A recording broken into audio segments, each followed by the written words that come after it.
I'm going to look at boots that let water in, intentionally. Or at least they used to. Not these pairs, the original ones.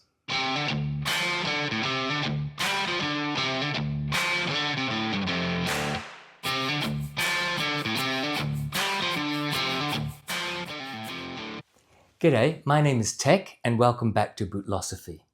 I'm filming on the traditional country of the Whadjuk people of the Noongar Nation in the southern quarter of Western Australia.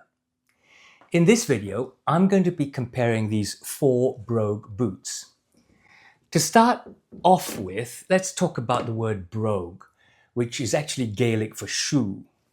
Brogue boots started as rugged, functional footwear for Scottish and Irish farmers in the 1800s, featuring holes for draining out water and mud in wet terrain.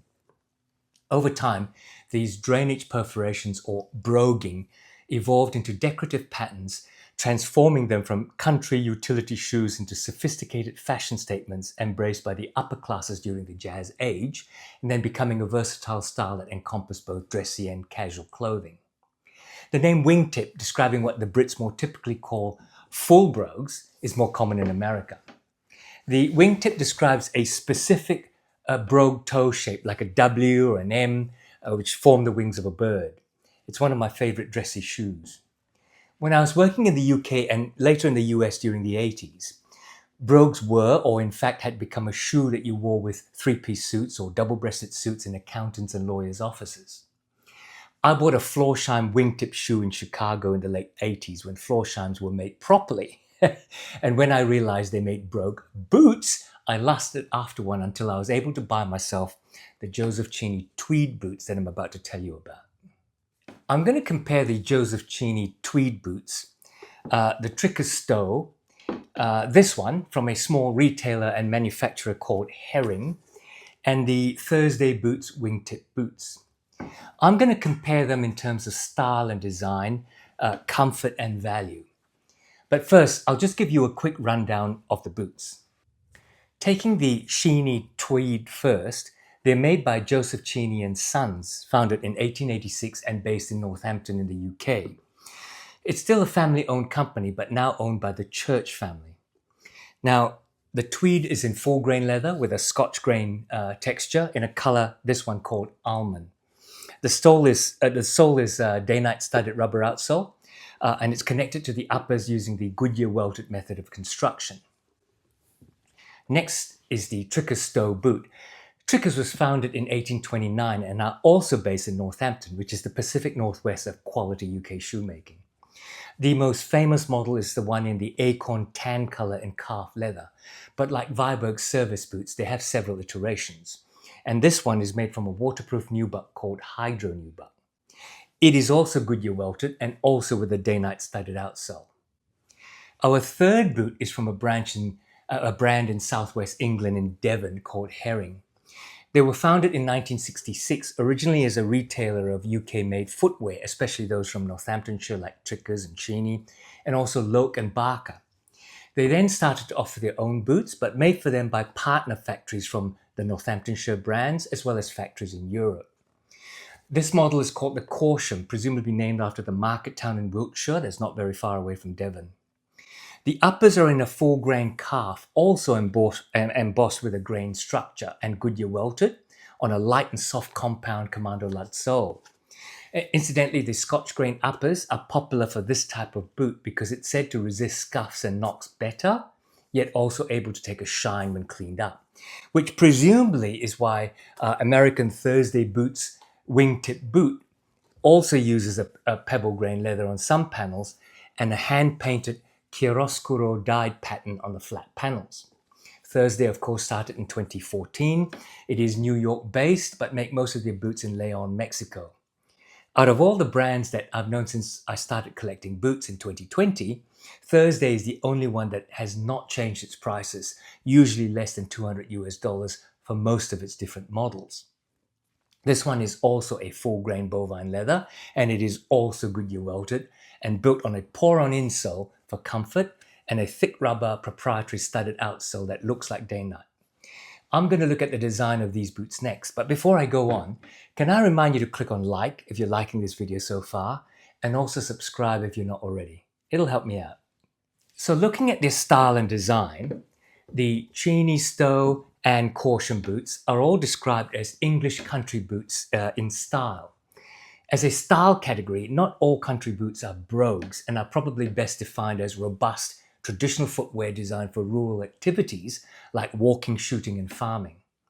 As such, you should see durable construction methods like Goodyear welting or stitch-down construction, water-resistant materials and features like thick rubber soles for grip, broguing and a bellows tongue for weather protection.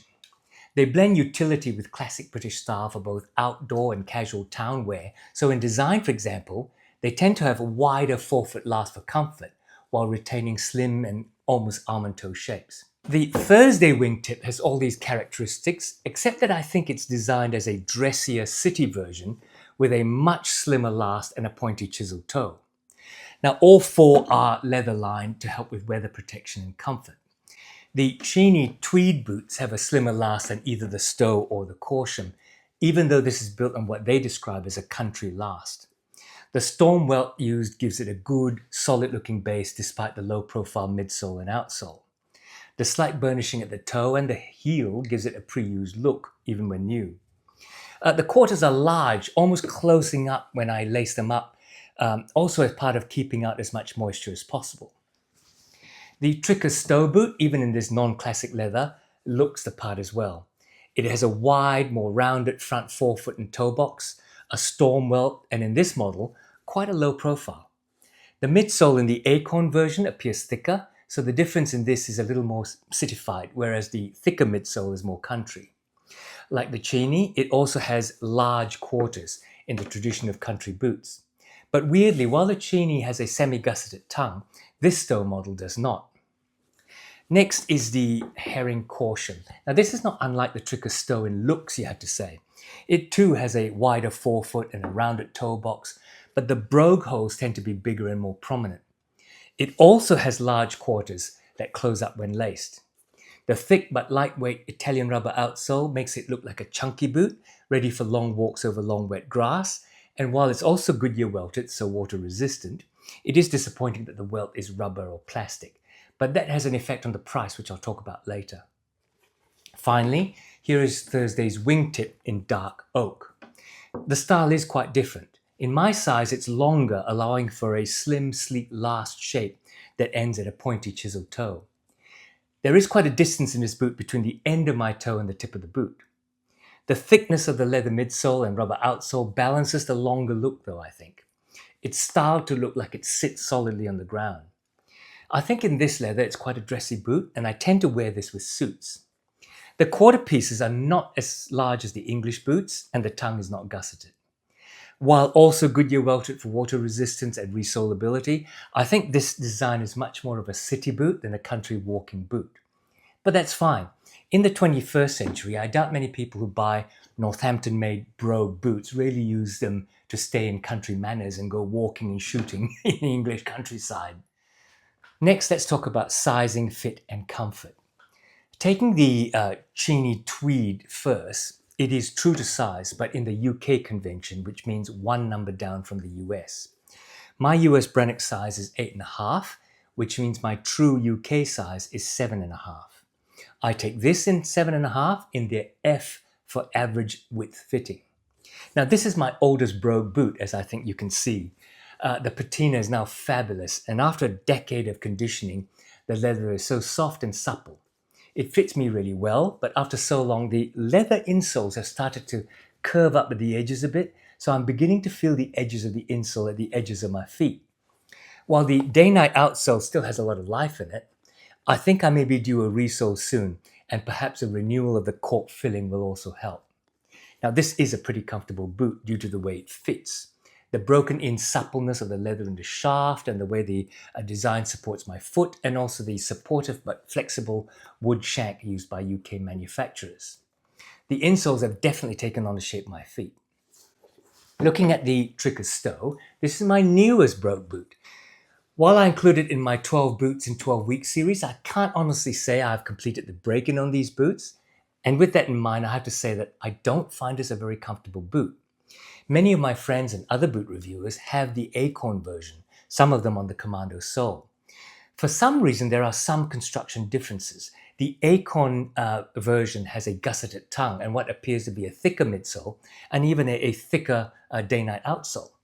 So my finding this pair not comfortable has to take into account those factors. It is possible that when I really break them in, they will become comfy. However, I can say that the Nubuck and the Generous Last do make the boot around the top of my foot feel comfortable. It supports my ankle, gives me lots of room around the wide part of my feet and in the toe box. The Trickers is also true to size in the UK sizing convention. Turning to the Herring Corsham. Now, while this is newer and definitely not broken in yet, it was superbly comfortable out of the box. As far as I'm aware, this has a leather insole, cork filling, and also a wood shank. The midsole is a thin rubber full slip sole, but the comfort really comes in that thick, very soft rubber compound Italian wear-light sole. It has the feel of a Vibram gum-light sole, and the low-profile Commando lugs don't create any adverse rigidity underneath because they're so soft. The upper's leather is firm in temper, but again, they're not broken in, right? And I hope that as they break in, they'll become more supple, because at the moment, they can chafe at the collar a little bit. Finally, taking a look at the comfort of the Thursday Wingtips. This is my second oldest Brogue Boots, but bought only in 2021. As I generally wear this as a dress boot with a suit, after COVID, I haven't really worn a suit much, and so I haven't worn this very much. I'm actually offering this one for sale on my bootlosophy.com website because keeping it is a bit of a waste as I don't wear it enough. Having not really worn it enough to break in the leather on the shaft is still quite a firm temper. In one sense, it's really supportive, but unlike the Thursday chrome leather on my Captain boots, you do know when you've got these on. Under your feet though, oh, they're so very comfy. I think you should all know by now that Thursday uses Poron as an insole material. Now, while Poron does not react over time like leather, where leather molds to the shape of your feet, Poron is immediately comfortable. For those of us coming from either sneakers or mall shop shoes with lots of foam in them to wear heritage boots, Poron in Thursday boots is heaven. As for sizing, with all my other Thursday boots, I take a half down from true, so an 8. But in these, Thursday's customer service advised me to take my true size, 8.5. And they were right. That slim last means take your true size. Now let's take a look at value. In today's world, I'm a bit gun shy about quoting the price of boots in my reviews because nowadays they change so quickly. Not only may you find my quoted prices wrong if you're late to the party and you watch my review a year after I upload them, I've even been caught out by price increases between my recording and my uploading of the videos. So caveat emptor. The prices I'm about to give you are true as of the end of 2025. And that being said, I'm going to start with the cheapest, being the Thursday Wingtip. Now, these are seconds. Who knows why? Because I honestly can't find a fault. But when I bought them, firsts were listed for $235 US. They're now $249. And that's about 380 Aussie. That's still the best value in my opinion, and I'm not affiliated with Thursday by any means. In fact, when I asked them for a free boot to review, they declined.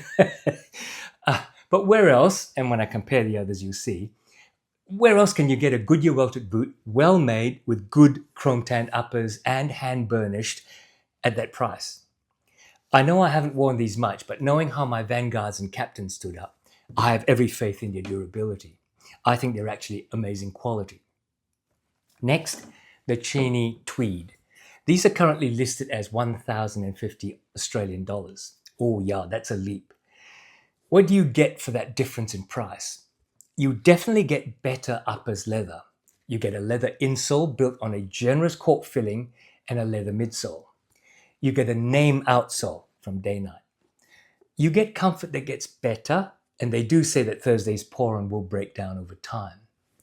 The construction is really good, but from the outside, I can't say I see the difference in care and finish, but there are small differences like the way the stitching under the boot is, I think, better, so there may be subtle differences inside the boot. And you do also get a Northampton Boots brand. Now, I know this shouldn't be a factor, but Northampton brands place like P&W brands. largely handmade or at least hand finished, excellent quality control, and high costs in labor and property expenses, as well as a name. And it's obviously lasted me this long with a lot of daily use in the earlier years. And the Northampton factor goes for the trickers as well. I bought this in an end of run sale, but the price for an Acorn Uppers model is £595 or about 1200 Aussie. Comparable to the Tweed, and I can't comment on the value of the calfskin Acorn, but I imagine it's as good as the Cheaney Tweed at least. Limited in my experience to this Hydro Nubuck model though, which I bought on sale for 545 Aussie dollars, discounted from list price of 1,054, value. I guess it compares to say a Parker's Rambler leather boot at 647 Aussie dollars, but I dare say I think I prefer a Parker's. I'm very close to saying that I'm not sure about the value of this at full price. Good QC maybe, yes, but not at over £1,000. Then there's the herring Corsham, which bucks the trend of UK Northampton boots, like P&W boots, having to cost a lot of dosh, not true.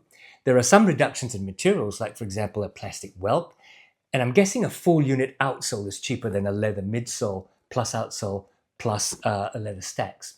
But at 395 Aussie on sale from the list at 750, this was a steal. Even at 750, you know, compared to the other $1,000 Cheaneys and trickers being made by Barker for herring, compares well. Brogues are UK boots and UK brands are higher priced. That's a fact of life. Well, that's it, my Brogue boot exploration. I had another brogue from Grenson called the Fred, which I reviewed a few years ago. But I have since sold that one because I just didn't wear that one very much. The leather color was quite yellow. Overall, you know, I do like my Brogue boots. I think Northampton-made boots are, you know, quite frankly incredible. They're beautifully designed, really well made, handmade or at least hand finished. But I believe it is a fact that for comparably the same construction value, they tend to be higher priced, unless you compare them with the likes of, say, Alden and Viberg, and then they're priced similar to a lot of P&W brands as well. But I'm not sure that you can't compare the quality between the two, because it's like comparing a Humvee against a Rolls Royce. They're just too different in intention. Anyway, that's my view. Tell me what you think below. In the meantime, don't forget to click on like and subscribe, and take care of yourself out there. Thanks for watching, and see you again soon.